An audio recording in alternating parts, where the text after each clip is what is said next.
Hey everybody, welcome to the live stream. Okay, thank you for everybody that's tuning in live, and if you're watching the archive, that's great too.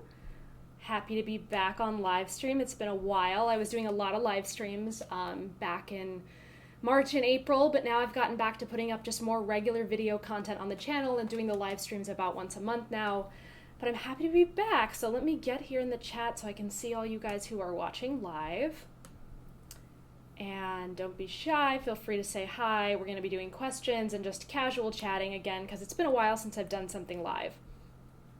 So, and as always, you guys can let me know if there's any issues, you're not hearing me, there's any delay, but we should be good.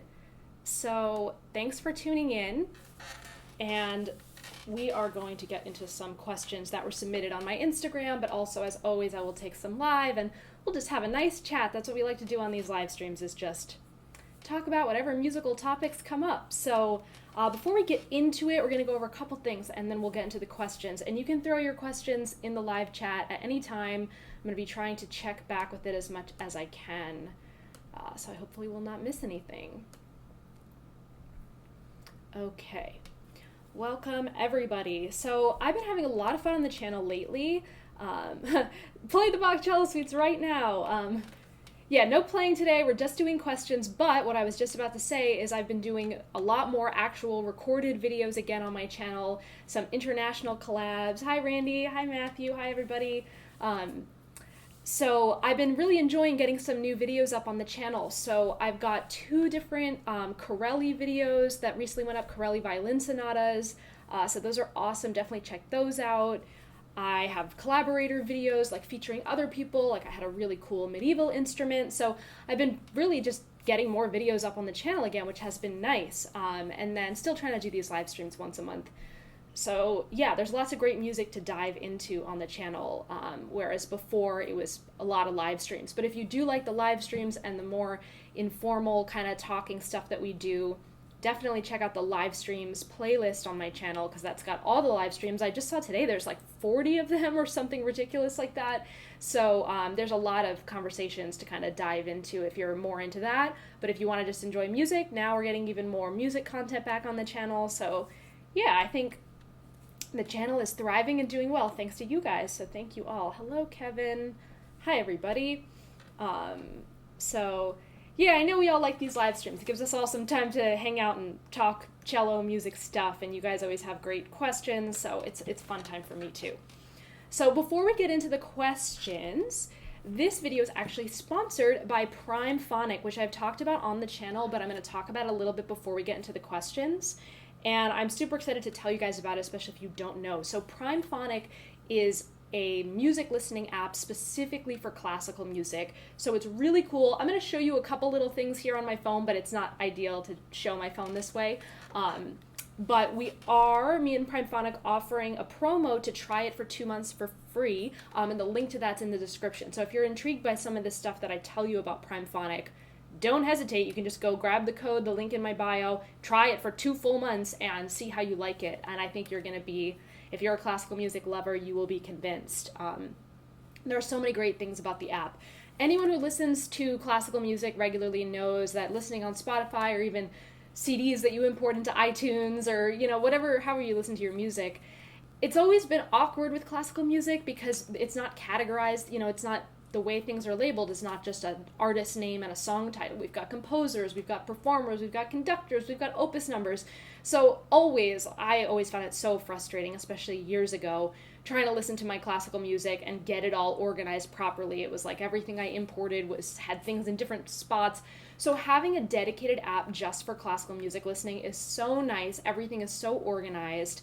And I'm really a big proponent of listening as a part of music education. And for me, when I was starting out, especially with early music and Baroque music stuff, I was listening to so many recordings all the time, whether it was pieces that I was studying or just repertoire that intrigued me. I found that listening, especially to like period instrument recordings, just made such a difference in my understanding of the musical language and my overall music education. So I think having an app that's dedicated to just classical music is really just amazing. And what's really cool about it is how much you can kind of dive into what you want. And because it's all classical music, it's organized in all these ways that make sense for classical music. So I'll show you guys a little bit of the app. It's going to be like, I guess it looks all right. So for one, it's a beautiful app. Like, it just looks really nice. And like, for someone like me, I'm a very visual person. So just like having things that are a nice aesthetic pleasing layout makes a difference in how much I want to use it. So the app is beautiful. And there are so many different ways that you can listen. You can browse by composer, by time period, by type of work, chamber music, symphony, the list goes on. They have playlists just for specific composers. So when you're just like, you know what, I'm in a Mozart mood, here we go, just dive right into the Mozart playlist. They have podcasts, so like, for example, these podcasts are on all the different musical eras, so it's like you can really actually get a classical music education on the app just as much as enjoying it as a listener. So what else was I going to say? They have curated playlists too. So like, they already have some here that are concentration, reflection, relaxation. So if you're maybe somewhat new to classical music and you don't really know like which composers you like, and you just kind of like classical music to set a vibe, they've got playlists for that as well. So it kind of covers the gamut. You can be a super knowledgeable classical music person and find all this information and really dive in to the specific stuff that you like. Or if you're more casual, you can just throw on a playlist or throw on a composer playlist if you know you like that composer. And what I especially like is they have, if you go to like My Music, let's get this so you can kind of see it, they actually have everything that you've listened to recently, which is super handy. So if you have something on and then you're like, oh yeah, what was that piece I was listening to an hour ago, and you have no clue, you can go back and check it out. You can make your own playlists, of course. Like, everything's all contained in the app. They've got radio stations as well, which you can do by period, by genre, or they have even by ambience. So if I want to listen to bittersweet, I can choose that. It's really cool. So of course, like for me, I would probably go to period and I would choose, I want to listen to Baroque music, and there you go. But they've got everything from medieval all the way through 21st century. So it's super cool. And I know they are rolling out some new stuff. I've been using the app for a while, but there are going to be new features as well. Like, they're going to have full album booklets from various CDs, and they're also rolling out related works. So it's like, if you know you like, you know, a certain thing, you're going to start being able to get recommendations for works that are related to the works that you like. So just more and more ways to be discovering new classical music and diving into it. Let's see what else, if there was anything else I was going to tell you guys about. I did do a video about Primephonic on my channel that was not a live stream, but a recorded video talking about the app. So if you want to know a little bit more about my feelings on the app, you can also just search my channel for Primephonic and find my video that I did about the app. They even have national playlists like Ireland, Japan, Russia, instrument playlists. So it's like, are you a French horn player? You want to listen to French horn music? Bam. So choral playlists, there's just so many different ways that you can go. But what I love about it is there's so much there to explore and to use and dive into, but it's not overwhelming. Again, the very pleasing visual aspect of the app makes it really easy that if you're not interested in something, you just kind of keep on swiping until you find something that grabs your attention. So it's just a really, really cool app, and I wish this existed back when I was in college and learning about music and listening to music all the time. It's such a great resource. So yeah, check out Primephonic for sure. Like I said, the code, the link that you need, everything you need is in the description of the video if you guys want to try it out for 2 months free. And thank you to Primephonic for sponsoring this live stream. So let me check back in with the chat now.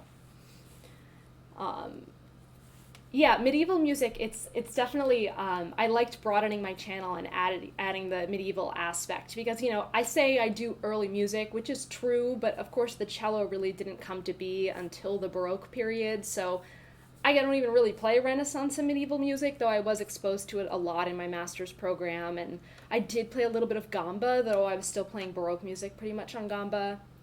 Might have done, some Fantasia suite type things, super late Renaissance. But so even though I have an early music master's, that's really more Baroque and early classical. So I like when I can make it really more early music on my channel and feature some people who do Renaissance and medieval type stuff, which is a good opportunity for me to say, if you do play early music and you want to be featured on my channel, I'm still taking submissions and I can sort of assist in the video process. So if you're interested in that, emilyplayscello.com/collaborators, or just go to emilyplayscello.com and you'll see collaborators to click on. You can fill out a little form and apply to be on my channel. So, because I love featuring people, and I think now I've gotten a good balance of featuring other musicians and then still doing my own content. So I like where it's all going, and it seems like people are enjoying the videos too. So let us now get into some of the questions, and I know there's only a couple of you here live right now, so we're probably not going to have as fruitful a conversation as we have other times. And I know it's hard. I'm also streaming on a different day than I normally do. My schedule is pretty crazy this week, so it was kind of easier when the live streams were always at the same time on the same day, and I know I kind of messed that up with this. But here we are, and hopefully watching the archive will still be satisfying for people who are watching it after the fact. So I'll just grab some questions from one of my Instagram posts recently, and we'll kind of go from there, and then you guys can throw any other questions or just anything you want to hear me talk a little more about. Feel free to throw it in the chat at any time, and I will check back. So let's see. Okay, well, someone asked for an update on my online course, so I do want to talk about that. Even though it's kind of a little bit more promo of what I'm doing, but I do want everybody to be aware. So I am starting officially, the recording begins next week for my online cello course. They're going to be pre-recorded videos, but essentially like full cello lessons, and it's modern cello, not Baroque cello. If you are interested in learning about Baroque string playing, though, I've got so many resources here on the channel for free under the instructional videos playlist. So if you're looking to learn to play on gut strings and stuff like that, there's plenty of resources to dive into already on my YouTube channel. But this cello course that I'm making, that I plan to launch sometime at the end of the summer, is a how to play the cello class from the very beginning, no musical experience, or you could have played other instruments. You can have musical experience, but it's playing the cello from square one, modern cello, and it's geared for adults because so many beginner materials for instruments are really kind of made for kids, and I have taught so many adult students, and I really wanted to create a course that was geared for adults to learn from a beginner place, because adults, especially if an adult wants to learn to play the cello, you know, there's a lot of mental interest there, maybe more so than a young child, and I think it's important to be talking and teaching at the level of an adult, even if the level of the instrument playing is beginner, to still be approaching someone with an adult sensibility. So that's what the course is sort of, that's kind of the premise of the course, is beginner cello for adults. And there's going to be a series of videos. It's basically going to take you from playing nothing to being able to play a D major scale and twinkle, which is kind of like the most basic piece that we always learn first on string instruments, with both pizzicato and bow. It'll be a series of probably about 4 to 5 lessons, and you're going to be able to purchase either each lesson individually, or you will be able to just buy the whole course for a discount and get all 4 or 5 videos. So I'm really excited about that. Like I said, I'm going to start filming next week. Then there's going to be editing. The courses are also going to come with like materials, like little PDFs. So I think it's a really great option for people who want to learn the cello. And especially now, you know, not everybody is teaching in-person lessons again, so it's a way to do it from home. I'm even going to be giving advice on how to get a rental instrument, like places that offer that online that will ship instruments to you. So I'm going to kind of give all those questions that everybody asks when they're starting out on cello or they want to learn cello. The course is going to address all of that stuff. It's going to be like an all-in-one, this is going to get you started in playing the cello. And then when you complete the course, you're going to be in a great position to take up private lessons if that's what you want to do. Because I know a lot of people are hesitant to start, you know, from nothing and go into a lesson with another person and not even know how to put their fingers on the strings, not even know how to sit with the instrument. So the course kind of gets you started, gets you all set up technically, so that then you can go take lessons with a teacher and continue from that point. And you don't have to make the commitment of starting with a teacher from square one. So that is my cello course, and I'm super excited. So that is going to be announced everywhere. It'll be announced here on YouTube, on all my socials, which are always at Emily Plays Cello. So definitely just keep an eye out if you're interested in that. All right, now I see the chat is getting nice and active. So let's see. You can use a 5-string cello to play violin pieces down an octave. Yep, absolutely. I actually know a lot of people who have done that. People use a 5-string cello for the 6th Bach suite. We sometimes call it a piccolo cello, and that's just a regular cello that has a high E string. But yes, I've seen many people who then use that as an excuse to play lots of violin repertoire too, because then you've got that E string and you've basically got violin strings. So yes, I have not done it myself, but it's a super cool idea. Since you've been in LA, have you changed what rosin you use due to climate? I haven't actually. I haven't found that I need to. I have always liked my same old Kaplan dark rosin. Let's see here. Does not really look great because it's like broken in pieces, but it's Kaplan dark. I have it in my Amazon shop, which has all my like very basic cello supplies. That's always linked in the description of the video. But I've just always, for gut strings, I've liked this Kaplan dark rosin. Hasn't let me down yet, so still using it.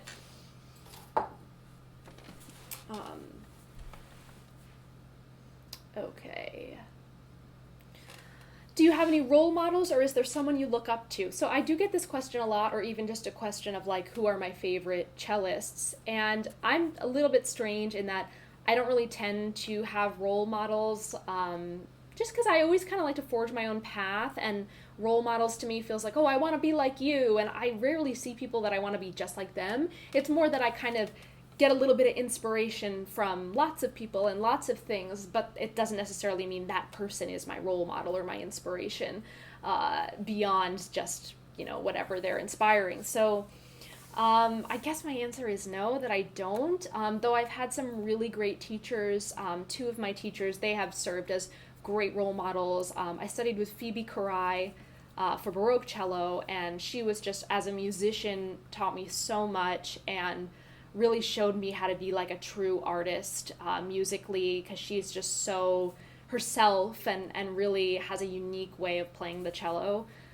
So Phoebe really inspired me to really go far in, that full range of expression on the instrument. And my last modern cello teacher, Julia Lichten, who is on faculty, I believe she's still on faculty at Manhattan School of Music. I think that was where she was teaching. I only studied with her for about a year, but she was just a great teacher also, and just a great woman all around. So I would say my two teachers definitely served as role models for me when I was younger. What would you advise for someone who is moderate level and continue to self-teach? What can they do or follow to reach a professional level, and what career path can they look for? So I assume you're talking about cello specifically, but I will say, I don't like to be too black and white and blunt with my answers, but I will say that you cannot be a professional cellist without proper training. You can't be a self-taught classical cellist.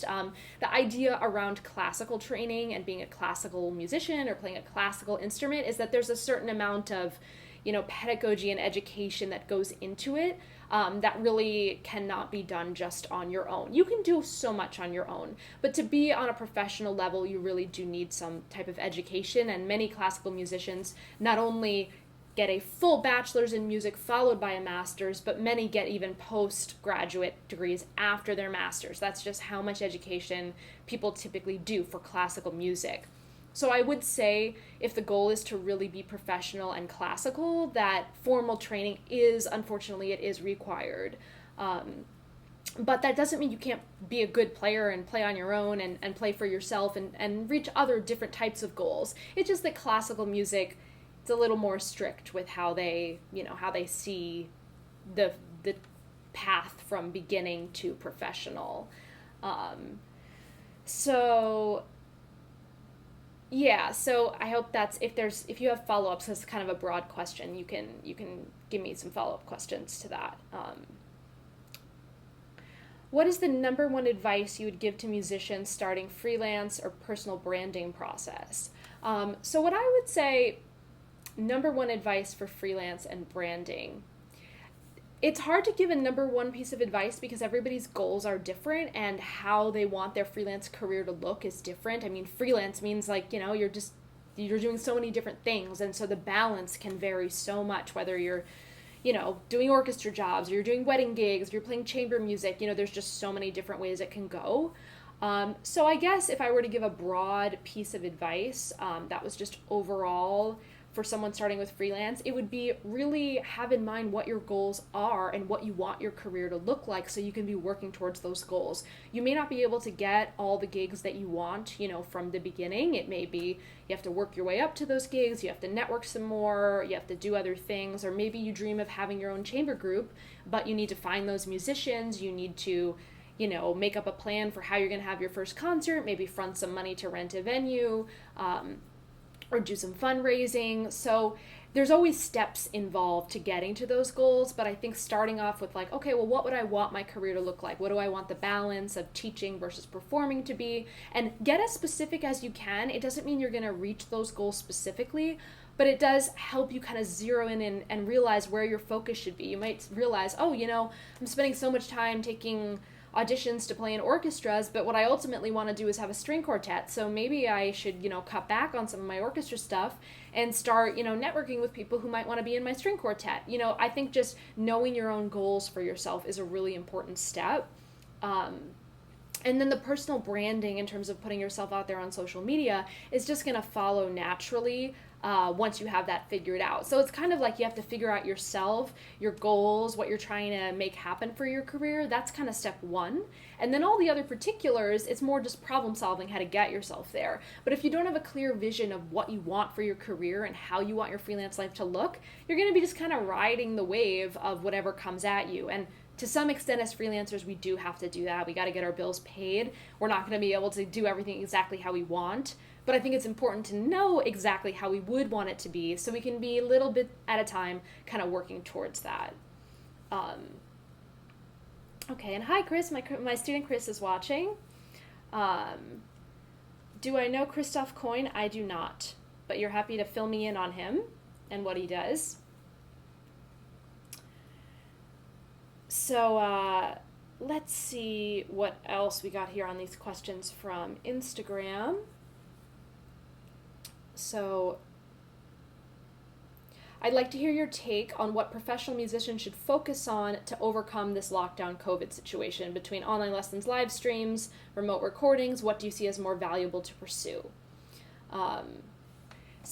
Great question. And we are, I know especially for people who were not doing online type stuff or virtual type stuff before, all this lockdown stuff, it's been a very intense, drastic snap to reality of oh, wow, I got to figure out how to do this. So I know it's been tough for some people. And of course, for me, I've been doing this stuff for years. So it was I wouldn't even call it a transition. I basically just got to keep doing what I was doing, thankfully. So I do think, of course, if you're making money from teaching or, your bottom line involves finances, switching over to doing Zoom lessons, Skype lessons, of course, that's just your step one. You want to make sure you're doing that. And we all know as music teachers, it's not ideal, but it absolutely still works. And I think people who switch to online lessons as teachers realize oh, okay, this is actually possible. There's some skepticism, how's this even going to work? But it's definitely possible to be teaching online.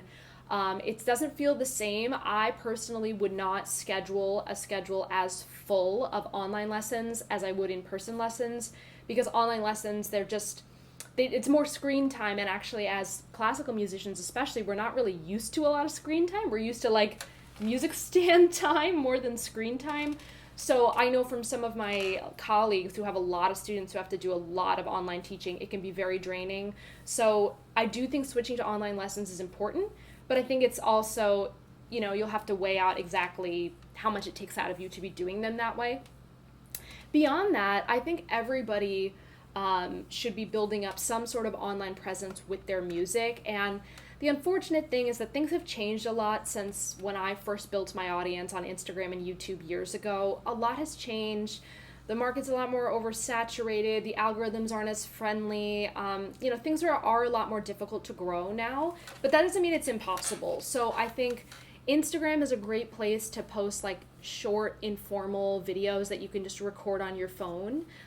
So I think getting in the habit of recording yourself, if you're a professional musician who now, you don't know when your next concert is, get in the habit of, even if it's just on your phone, if you have a better setup than that, great, or a different microphone, awesome. But if you don't, that's okay. Getting used to just recording yourself on your phone, even informally, just playing through a little excerpt of something, it's a good habit to get into because people don't mind informal content and just casual playing. And it's something for, if you're a trained musician, it's not that hard to just press your phone on and press record and then start playing something that you're practicing or working on. And that can be very inspiring to people. So I think just getting in the habit of doing that regularly is important if you're not used to recording yourself, because it is difficult in the beginning, and just to get used to it, to feel comfortable, to get used to hearing yourself back through the phone speaker, all of that's a bit of an adjustment. So I encourage people to really just start doing it right away to get comfortable so that they can then eventually start posting some of those videos up and sharing them. Like I said, I like Instagram for sharing just kind of like quick informal videos. If you want to record like complete movements, you can play around with YouTube, but just know that everything is going to require, you kind of getting the word out in the beginning. If you don't have a following yet, tap into your personal Facebook friends or, your email list or whatever you have. Use the connections that you have and the people that you know to direct them to wherever you're putting out your music content, whether it's on Instagram or YouTube or even somewhere else. Try to drive people there. You can't expect people to find it on their own, and you want to do everything you can to be getting people to look at that stuff, because that's what helps it get shown to more people and to grow your audience. So don't be shy, put yourself out there and then let people know that you're putting yourself out there, because most people are happy to support and hear music. And I think an important thing to remember also with classical music specifically, but really with all music, is that education and teaching is one of the most valuable things that we offer the world at large, because there are so many people learning instruments. So also finding ways to integrate educational information with your music performance, or even like sharing something from your practice session and talking about how you're practicing and that kind of stuff, I think is super valuable, and people really appreciate it because we take for granted that being a professional musician is something very special and not common. So sharing our insights and our information that to us feels like the most common known stuff, it's really not for the world at large. So don't be shy in teaching your audience or teaching your viewers a little bit about what you're playing or what you're doing or how you're going about it. I know for me, some of my best performing videos are my educational videos, and that is a lot of what's kept people coming back to my channel. So share music, but also be sure to incorporate your knowledge as well, because that's very valuable to people. Okay. I'm going into my freshman year of college as a cello performance major. Do you have any advice or insight about being a student? Asks Sophia. So I have so much advice, and I would say also you should definitely check out, it should be under my instruction, no, it's under my music career. I recently revamped my playlists on my channel, and now I have a music career advice kind of playlist. And I have one specifically about like what I wish I knew in college, what I wish I knew in music school. So I would definitely check those videos out. I'm going to reiterate some of those points. But honestly, that video is going to give the best overview of what my answer would be.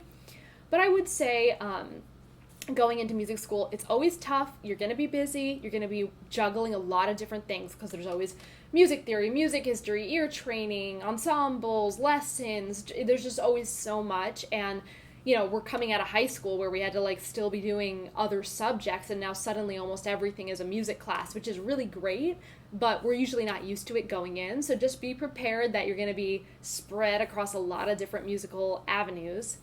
And then one of my biggest pieces of advice that I do mention in that video is kind of know your own priorities and your own goals. You're going to have assignments, you're going to have things you have to do, but start from when you're in school really thinking like long term about like, what do you want for your career? What kind of music do you want to be performing? What kind of ensembles? And you're going to figure that out as you're in school playing in different ensembles. You're going to sort of learn what you like, but be thinking about it critically, because this is your prep time for the real world. Even though it feels like, oh, you're just starting school. School kind of gives you everything and makes you do it all. But if you get so sucked into like just mindlessly following all the orders, but when school's over, you're going to be like, what do I do now? And then you're kind of like left hung out to dry. So when everything's being thrown at you and you've got a lot of stuff, really be thinking like, oh, this really suits me. I really feel like, this is what I want. This is what I'm really passionate about, is string quartets, or, for me, it ended up being Baroque music and period instruments. So be paying attention to that kind of stuff, and also be paying attention to musicians that you really like and want to work with, because those kinds of connections are really valuable, like to have great musical colleagues, and oftentimes those relationships will continue after college. So have your eye out for people you really want to play with at school, and offer to sight read some stuff with them, or do that kind of stuff. Start making those connections too. But music school is really fun. Every school's different and everyone has their own experience, but it's great to just be fully immersed in music, so I'm excited for you, and I hope it goes great. All right, let's keep going through these here.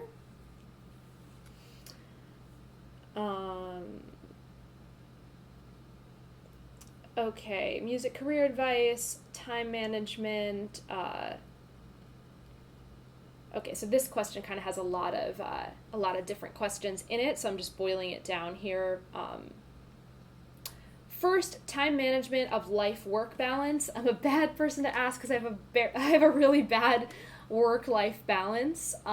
It's fluctuated. I've been a freelance musician since 2012, 2013, if we want to be official, for when I was like only doing music work. I finished my master's in 2012.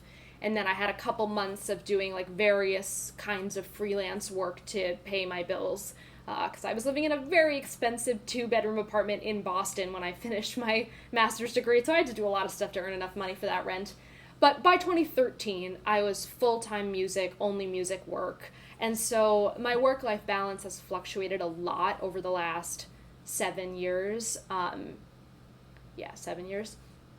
So I think the biggest thing is, for one, just kind of weighing everything with like, how much energy does this require versus how much does it give back to me? Is this a long-term investment or a short, like something like a one-off gig that isn't something you're passionate about is kind of like a short-term thing. It will get you money to pay the bills, which, probably matters, but is it building towards your long-term goals is something to also sort of keep in mind, because if you're filling up your time with all these things that kind of come at you just to make the money to pay the bills or whatever, you're never going to have the time to sort of explore what you're more passionate about, because unfortunately a lot of times our more passionate things that we want to be doing are not the best paying. This was a piece of advice given to me in my master's from one of my teachers, like, unfortunately, usually the most satisfying work we do is the least, not, paid the least, because it's usually some kind of chamber music thing or a passion project. And then a lot of times the work that pays the best is not the most satisfying. And that's just kind of the nature of the game. So we have to always be balancing all those factors and not feel like we just have to say yes to everything. Of course, we all have a bottom line. But if you want your career to ultimately be satisfying, you have to be building for the long term too. So weighing how much something plays into your, kind of goes back to my other answer about like your vision for your career and how you want it to look. You have to be thinking of every gig and every opportunity, how does this fit into that? And that will kind of keep you from getting stuck into taking every single gig, and then your schedule is so overflowing with work all the time that you never have the time to think about what your, passion projects might be or what you want to be building towards. Like for me, when I formed a string quartet, if I was taking every single gig I possibly could at that time, I would not have had the time to form my string quartet. I had to do a lot of prep work. I had to recruit the other members. I had to figure out, do all the branding stuff around creating a chamber music group. I had to do the programming for the concert. There were program notes to be written. There was facsimiles to be found. Like there was a lot of work that went into it that of course was not paid work. It was my own group. But if I was filling up my time with like wedding gigs and other stuff, I would not have had the time to form my string quartet. So I think it's important. That doesn't exactly speak to life balance, but it's a little bit more like balancing your different career goals. So I'm basically outing myself that I'm not good at my work-life balance. Though I do have a good video that I did years ago about the difference between hard work and overworking. And I think that is very important to know. And that's a balance that I do keep in mind that sort of ties into what I'm saying. So if you're intrigued by this topic, definitely go to my music career playlist and check out the hard work versus overworking video.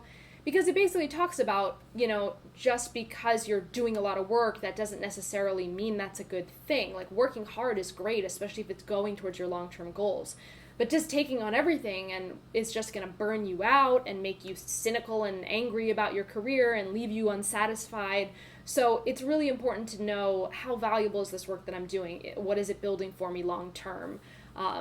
So that's kind of what I see a little bit about work, kind of work-life balance in a sense.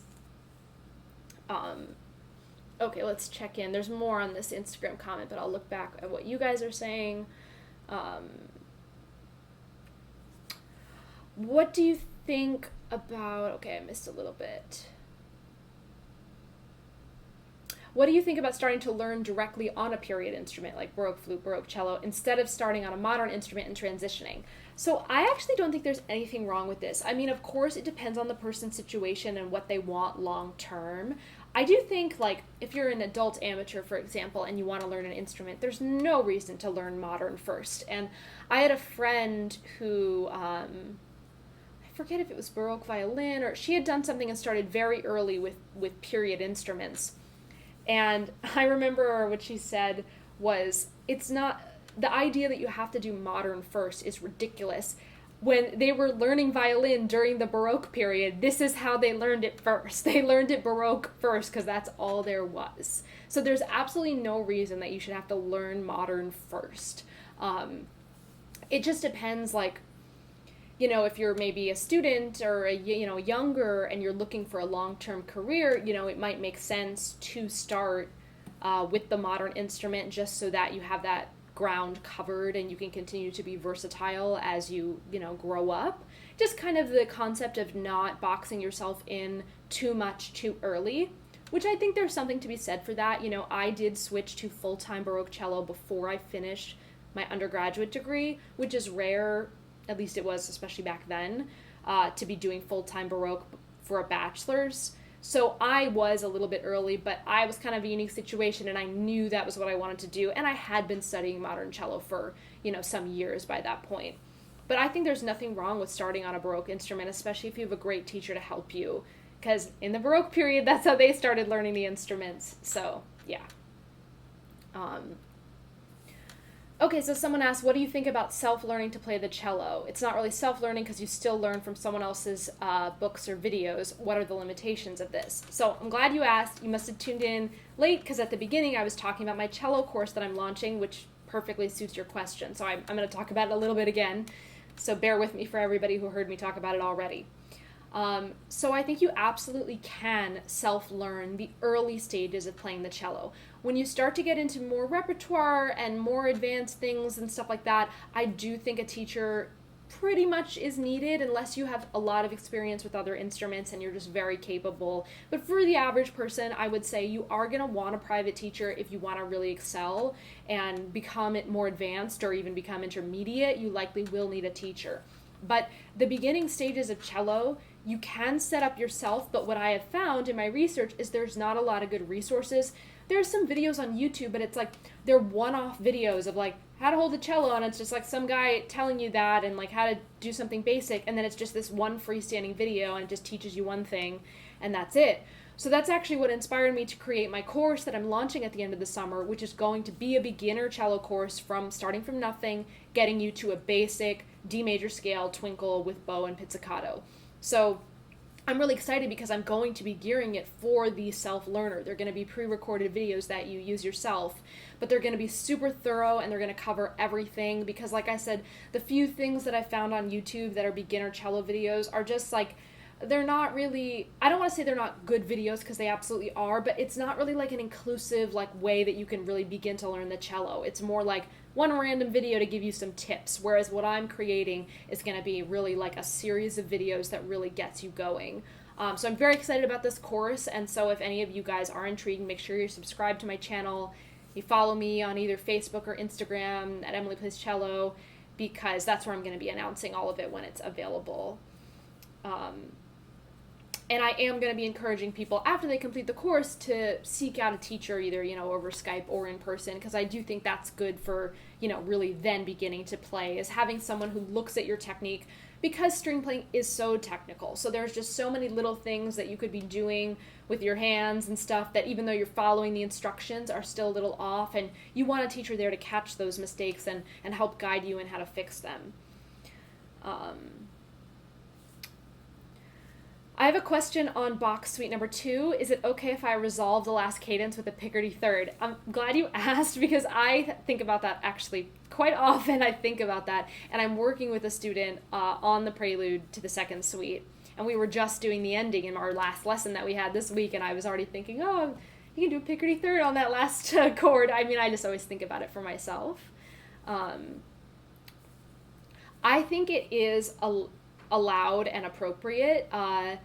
You'll annoy some people, but you can't win everybody with Bach. You just can't. People just get so in their stuff with Bach, even though we don't have the surviving manuscript in Bach's hand anyway. But I think people underestimate how much freedom there was in the Baroque period. Yes, Bach was more specific with his writing than, Vivaldi, for example, or even Handel. Bach was very specific, but there were still traditions of the time period, and there were still ornamentations and improvisations, and I really think that, a Picardy third is part of the language, and, what is it? It's the C minor, the fifth suite prelude ends on one anyway, so I do think you could do it. Artistically, I'm actually not sure that it perfectly suits that prelude. It really just depends on your whole interpretation of the prelude and how you set it up for that big Picardy third at the end, if you want to. And what that means, for those who don't know, is you're playing a whole piece in minor, and the last chord is a minor chord, changing it to a major chord for the final cadence. So I'm in support of it. I like creative interpretations of Bach, especially when they're historically informed creative interpretations. And I believe doing something like that is a historically informed decision. So I support it. And you want to create a music history class for Suzuki students. Oh, Laura's here. I have to interrupt everyone to say happy birthday to Laura, my favorite violinist, who I've posted zillions of videos with on the channel, and also we have an album together called Old Friends. If you search Emily Davidson on Spotify or iTunes, you'll see the discography and you'll see Old Friends. That's my album with Laura, and it's her birthday today, so happy birthday to Laura. Okay, so back to this music history class. I don't know how you would mean for Suzuki, like how you would be tailoring it specifically for Suzuki, but I'm in support of it, because the only thing I don't really like about Suzuki is that I feel a lot of the music is kind of bastardized, for lack of a better word. Like it's just called like Allegro, and like we don't know where the piece is from, what the original work was called, the catalog number, like nothing. So the downside of Suzuki, I feel, is that, yeah, the music history is lacking a little bit, and the knowledge of where these pieces come from, and the fact that they are arrangements for the instrument, like none of that is explicitly stated.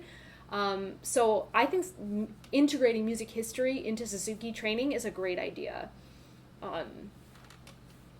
Okay, I'm new to Baroque music. I've only ever played modern pieces like Elgar, Dvorak, Brahms. What are some Baroque pieces you should check out? So I assume that you are a cellist. So obviously the Bach cello suites, as we were just discussing, are probably the biggest Baroque repertoire for the cello. So Bach cello suites, of course, are a great starting point. And if you want to stay in the realm of like popular cello repertoire that's Baroque, Vivaldi sonatas are also a great opportunity. Of course, the fifth one in E minor is the most popular. It's in Suzuki Book 5, I believe. So Vivaldi E minor cello sonata is very popular, but he's got 6 cello sonatas that are all fantastic and very much in line with the fifth sonata, if you like that one. So Vivaldi sonatas are a great place to start. Bach cello suites, of course. If you want to delve into stuff that's a little bit more different, Gabriele Richercars, which I do have recorded here on my channel, are 17th century pieces. They're definitely going to be a little weirder, a little more different, and maybe a little weird to play on a modern instrument, but very cool cello music. And let me think what else. I think Vivaldi sonatas and Bach cello suites are the best starting places, especially because you can find a lot of great recordings. You'll be able to find like Baroque cello recordings, so you can hear sort of more stylistic approaches to these pieces. I'm looking over at my stacks of music to see if anything else comes to mind. Gemignani sonatas are also great cello music, more Italian cello music, and Barriere sonatas. So these are all cello sonatas, so they're meant to be to have accompaniment with basso continuo, which on a modern instrument that's often played on the piano, but you can play it like a cello duet and have another cello play the bass line for you. So Bach cello suites, Vivaldi cello sonatas, Gemignani cello sonatas, and Barriere cello sonatas, which I have all of them, all those composers somewhere on my channel if you need spellings or anything like that. Okay. Wow, this is flying by. I thought this was going to be a short... Oh yeah, Dall'Abaco too. Great suggestion. Though the Dall'Abaco sheet music is hard to get, though I think I have a friend who like helped with a new edition or something. Oh no, those might be the sonatas. The only problem with the Dall'Abacos, even though they're great, they're kind of like a companion to the Bach cello suites in the sense that they are unaccompanied cello pieces from the 18th century, but they're not as dense as Bach cello suites. But the sheet music was like out of print and just hard to find for a lot of people. Yeah, Caldara has some cool stuff too. Okay. Yes, and I love it when you guys in the chat also give answers because I love everybody's input. Okay, so back to some of these questions here, but keep throwing them at me. Like I said, this is flying by. I was not sure how many questions we were going to have today, but so if you do have questions, don't hesitate because I only go live for an hour, so we got like 10-15 minutes left. So, where were we here? Work-life balance, which I sort of spoke about. Coping with frustration when you are unable to practice due to noises, people talking. I have always lived in apartment buildings. I still do right now. This is a frustration I'm very familiar with, and I just wish I had more to offer other than sympathy. I will say that I always let all my neighbors, anyone who shares a wall or is below me, I usually leave a note or I let them know if I see them, just that I'm a professional musician, that I am going to be playing, so that at least my neighbors know that if I'm playing an instrument that I'm doing that because it's my job. In terms of other noise and other things that are out of your control, there's only so much you can do. You know, I think doing everything you can to have a space that you're not going to be hindered by anybody else, whether it's like you just have one room that's really quiet or you're able to close doors or close windows, you know, try to create a safe practice space that you can always rely on. It's even harder if you live with people, like you have roommates and stuff like that. It's always a juggling act trying to make time for practicing and make sure there's nobody interrupting. Even in music school, when you should be able to practice all the time, it's like then all the practice rooms are taken up, and how do you practice? So it's always a struggle. I wish I had more helpful advice for that question, honestly. Are there some Baroque cello pieces that are like opera arias? That's a great question. Honestly, just what comes to mind when I think about something like that is more like an obbligato aria, so like something that is an aria from something where there's like a solo cello part, which there are in like Handel. There was a Handel, I wonder if that's still on my YouTube because it was all the way from my undergrad recital, but I did do a Handel aria that had like an obbligato solo cello part. And those things can be really fun. And lots of the big composers, you know, have written pieces that have those big solo cello parts. But specifically pieces that are like opera arias, I'm not so sure. I'll have to think on it. But again, anyone in the chat who knows an answer, please don't hesitate. Oh, good to know. New edition of the Dall'Abaco pieces. So that's great. And I should get that and get the link so that when everybody asks me for the sheet music, I have the right place to send people for it. Because for a while, I was sending people to a place where they were out of stock forever. So I'm glad they finally made it another edition. So, the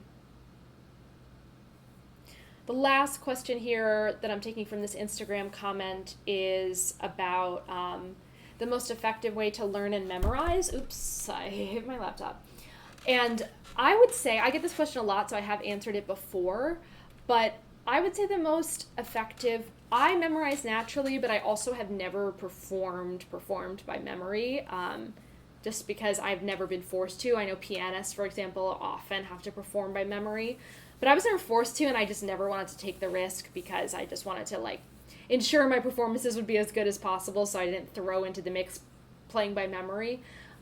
But I always memorized naturally, and I think for me, the reason I was able to do that is because I always listened to the music that I was learning, like I was listening to recordings all the time, and I think it's really important to be able to, like, sing the entire thing in your head, because that is what's really tying, like, yes, we're going to have a kinesthetic memory of what our fingers have to do and what positions we're going to and stuff like that, but I think what really solidifies the more kinesthetic memory is having the musical memory of how the piece goes in your mind, so that if your fingers suddenly forget what they're doing, you at least know what's supposed to happen next in the music.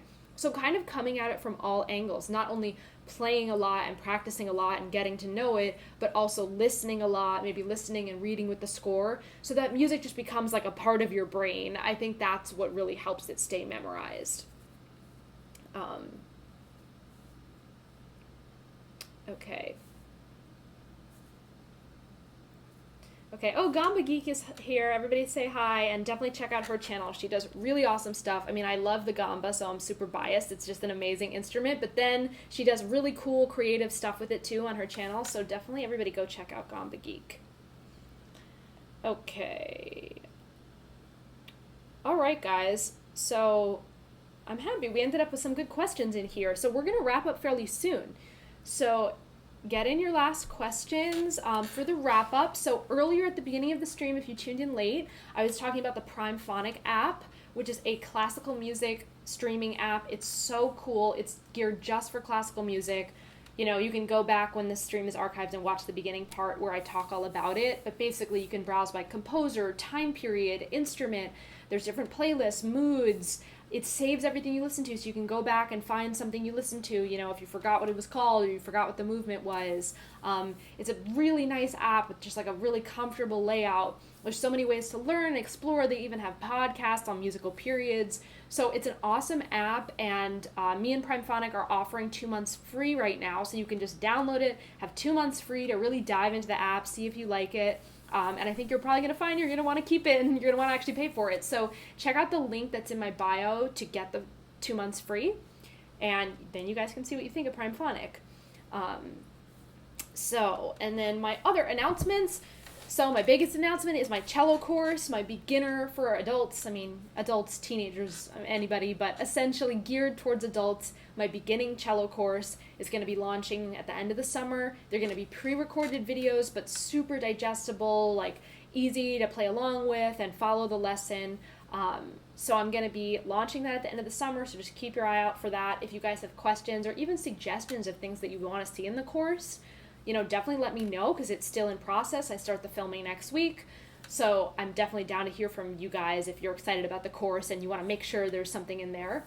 And then other than that, if you play early and Baroque music and you want to be featured on my channel, you can apply at emilyplayscello.com/collaborators, fill out a little form, and then we'll get in touch and talk about if you already have the video filmed. And, you know, you just want to make sure that it is Baroque or early or classical, and I'm open to, I just had medieval music on my channel, so anything earlier than Baroque is fine too, but we are keeping it in the Baroque, classical, early music thing.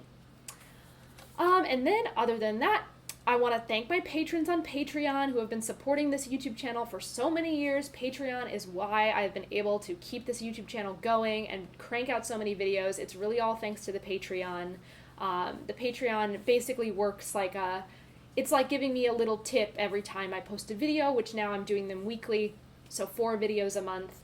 And you can pledge any amount, $1, $3, $5, and for each video, you'll get charged that pledge amount, and then you're kind of in my inner Patreon circle, so you'll know when the videos go up. I take all those questions and stuff really seriously that come through my Patreon, because those are the people really the backbone of the channel supporting it. So I'm super thankful to have all of them, and I've had this Patreon for so many years, like 5 years now or something. So it's really been awesome, and if you like the channel and you want to be a supporter, you can check out the Patreon. There's cool perks too, like you get free downloads of my albums and just like stuff like that. So check it out. That Patreon link is always in the description of my videos. So thank you guys so much for tuning in and asking your questions live. And if you watched not live, hope you still enjoyed the archive of the live stream. We'll be back next week with something else. Like I said, I'm doing a mix now of recorded videos with music, talking videos on teaching and advice and career topics, and then doing some live streams too. So hope you guys all have a wonderful weekend. It's Friday here as I'm doing this live stream. And thanks for tuning in. I'll see you guys all next time.